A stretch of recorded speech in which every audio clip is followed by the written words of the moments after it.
Let's talk about November itself, because obviously in sports, when you add up the NFL, the MLB, NBA and everything, there's what we call the dog days of summer, where the only thing that's left is Major League Baseball. It's right in the middle of its season.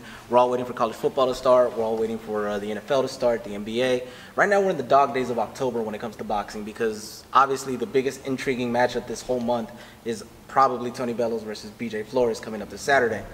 But November starts off with a bang. Like he said, Pacquiao versus Vargas. Plus we got that undercard, Donaire Magdaleno. We have Valdez fighting on it, and who's the other? And Zhu Shiming opening the card.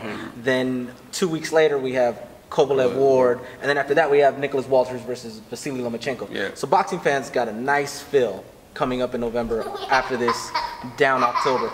But you said it, with your hard-earned money, fans don't have that luxury where they could select both fights and order both pay-per-views. Some may, but if you were a blue-collar working man and you had to put up your money on either Pacquiao versus Vargas with that undercard and Kovalev versus Ward, and not know what's on it yet, right now, where would you lean to? Which fight would you order on pay-per-view? That's a no-brainer. I mean, very easily, Kovalev and Ward out there, because you have Ward, who in my opinion is a very intelligent, always finds a way to win, has fought killers, who was the black horse, if you will, in the Super Six. Yeah, came out on top. You know, he beat Edison Miranda. He beat, who else was a big puncher? Arthur Abraham. Nico Kessler. Froch. Everyone had him.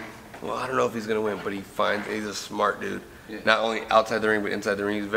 This game he's, now that I'm learning the boxing aspect of the game, I know it sounds kind of amateurish that I'm saying that, but I was a puncher before.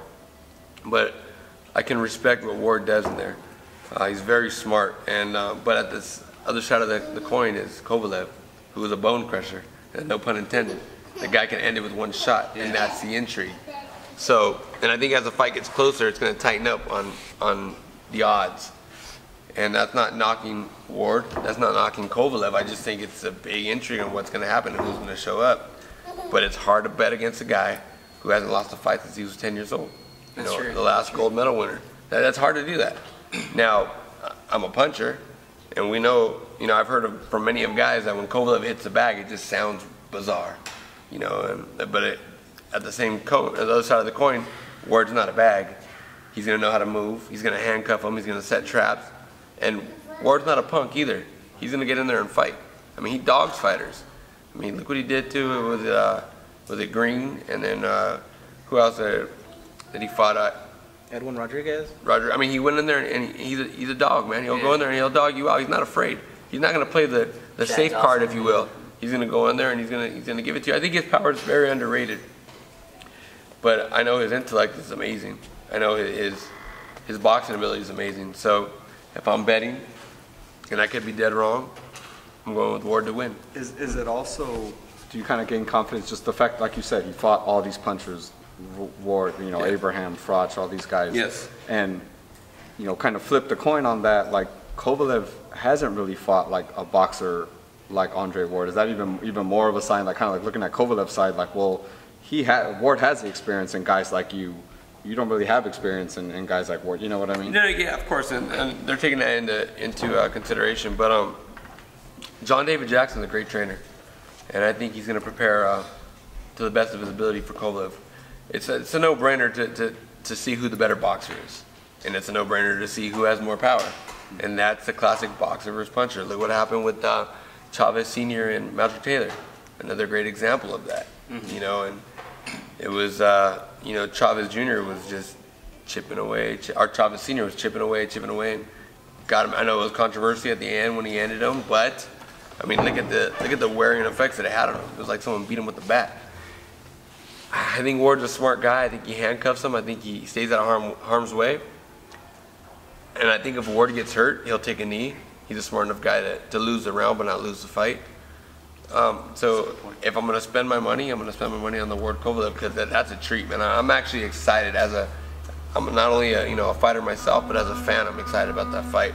That's no disrespect to Bob Arum, Jesse Vargas, and Manny Pacquiao, but I mean, if I have $70, and that's all I got in my pocket, I'm gonna spend it on Ward Kovalev, regardless of what's on the undercard.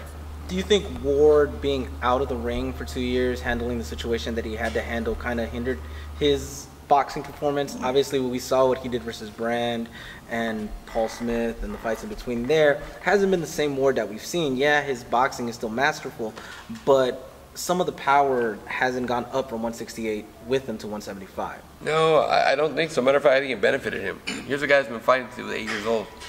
Since he was 8 years old fighting. It's a lot of wear and tear on the body, man. I'm a fighter. I live it. You know, I think that time off, you know, money wasn't an issue. He's done well.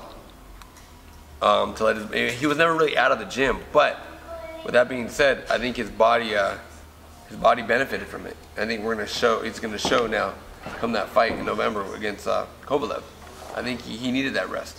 So I think he's gonna be better than ever. Another case in point, Mikey Garcia.